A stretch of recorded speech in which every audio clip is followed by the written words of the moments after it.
Akkam jirtu daawwattoota keenya OBN International irraa oduu qabannee dhiyaannee jirra. Oduu waliin an Alamaayyoo Qannaati. Balaa ibiddaa caamsaa 11 bara 2020 giddugala masgiida Toofiqitti ga'ee ilaalchisuun koreen bulchiinsa masgiidichaa miidiyaalee ibsa kennaniin bu'aa qorannoo isaatti akka hin quufne beeksisan.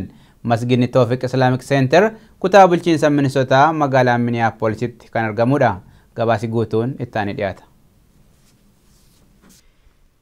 Caamsaa 11 bara 2020 halkan keessaa naannoo sa'aatii 12tti masgiida Toofiq Islamic Center kutaa bulchiinsa Minnesota magaalaa Minneapolis gama kaabaatti argamutti abiddi ka'umsisaan beekamne qabachuun seensasaa fi gartokkoon miidhaa cimaan irra gahee jira. Dhimma kana ilaalchisuun koreen masgiida Toofiq Islamic Center guyyaa kaleessaa ibsa kennanii jiru. Bu'uura ibsa isaaniitiin balaan ibiddaa kun haala kamiin akka gahee fi bu'aa qorannoo hanga ammaatti jiru miidiyaaleef ibsaniiru. Daayirektarri masgiida Toofiq obbo Umar Waaqoo gabaasa dhiyeessaniin ka'umsi balaa sanaa rakkoo elektirikaa akka ta'e poolisiin qoratee dhiyeessuu himuun dhaabbanni isaanii garuu bu'aa qorannoo sanaatti akka hin quufne beeksisan.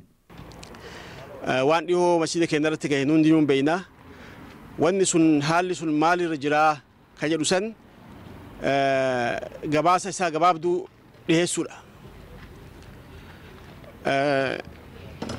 Riipoortii gabaabduu si takka argannee jira nama guyyaa san waan kana qorateerra fire investigator Corey Graham kan jedhamurra. Xalaan inni dhiyeesse kun yookaan ammoo gabaasni dhiyeesse kun peejii 2 fi walakkaadha. Waan inni dhiyeesse kan ittiin quufne. Gabaabinatti inni wanni jedhu warakkoon kun rakkoo elektiriika irraa ka'ee jedha. Elektiriin kun gidaara keessatti wanniin wal kontaaktii godhee ibidda achirraa ka'ee kan jedhu kun nu ammoo san ittiin quufne. Koree boordii masgiida Toofiq kan ta'an obbo Ayyub Kaawoo gama isaaniin hanga ammaatti ka'umsa balaa kanarratti qorannoon dhiyaate quubsaa waan hin taaneef qaamolee biroo waliin ta'uun haqa jiru baasuuf akka hojjetan himan. Karaa seensaa balbalaatiin ol gamaa gamanatti gubatee haga ammaa gahee information gahaa isaa maaltu godhe maaltu isa gubee addaan akka gaarii kiliirii nuun baafne isa kanaafi hordoffi deemutti deemnaa warra waan kana gartanii muuxannaa dandeettii gahaa qaban gaafachuu fi akka dhugaan isaa baatu maaliif yoo dhugaan baate qalbiin namaa fayyiti so isa kana hundoofneeti jala deemu jirraa jechuu rabbi jedhe. Jiraattuu magaalaa Minneapolisii fi miseensa boordii kan ta'an aadde Hangaatuu Usumaan masgiidni kun Minnesotaa keessatti Oromoodhaaf isa hangafaa ta'uu himanii gubachuu isaatti akka gaddan dubbatan. Masgiidni kun masgiida hangafa keenya masgiida hangafa kan masgiida hunda horee masgiida arraan tana Minnesotaa kana keessa heera masgiida 4 olii qabna. Kana horee jechuudha. Masgiidni kun akka muuziyeemitti taa'amee isa waan kana masgiida kana oomishuudhaaf hawaasa kana tajaajiluudhaaf akka muuziyeemitti kaayamee tajaajilamee kunuunsamuu qaba malee akkatti moggaatti lakkifamee yookaan gubatee daamee taa'amuu miti akkas jechuudha. Obbo Abdurrazaaq Ahmad Jiloo akka jedhanitti immoo yeroo Oromoon akka har'aa Minnesotaa keessatti hin baay'atin masgiidni kun bakka amantii fi barnootaa ta'ee akka tajaajilaa ture himan. Mana bu'uura jalqabaa fi amantii musliimaatitti masgida jalqabaa fi geeggessaa uummata kana ture jechuudha. Manoo masgidni kunin oomisha waan hedduuti, oomisha jireenyatii fi ka du'aati.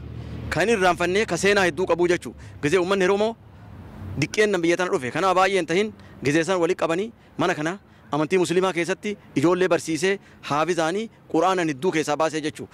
Gizee sanillee lafa sadaffaa waan jirruuf akka biyya teenyatti konfii waan hin awwaalannee fi bakka qabrii waan hin qabneef mana kana keessa mari'annee akka itti qabrii argannu nu godhee qabrii bootaa 2 bitannee saniin baanee jechuudha. Masgidi kun masgida isarraa bahe Toofiq Toohidii lammaffaa Bilaal masgida isa waliin 4 qabnaa jechuudha. Sudaan kibbaatti sababa vaayirasii koronaatiin duuti jalqabaa galmaa'uun himame. Vaayirasiin koronaa Sudaan kibbaatti kaampii buqqaatonni 30 keessa jiraatan qaqqabuun namoonni 2 kaampicha keessaa vaayirasichaan qabamuun mirkanaa'ee jira. Gabaasa CGTN mirkanaa Taaddasaatu dhiyeessa.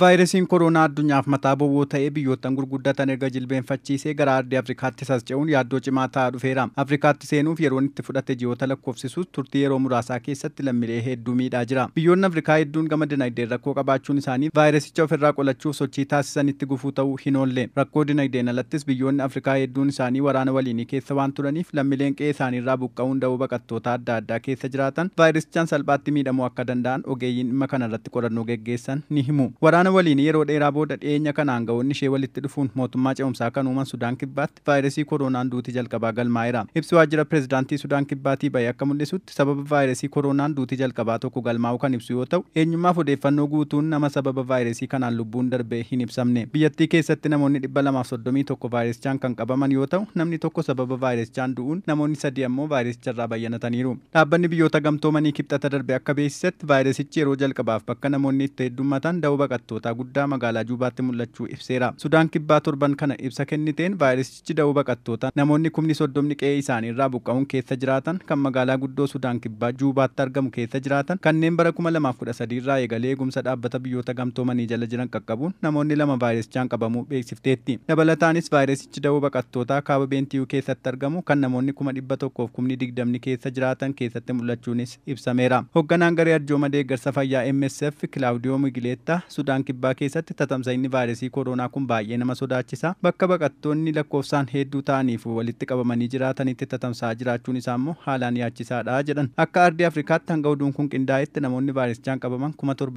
77,384 yoo ta'an namoonni 2,582 sababa vaayirasii kanaan lubbuu isaanii dhabaniiru. Namoonni 28,374 immoo vaayirasicharraa bayyanataniiru. Namoonni yaalarra jiran waliigalaan 46,428 yoo ta'an namoonni 288 immoo kutaa yaalii cimaa keessa jiru jechuun CGTN gabaaseera.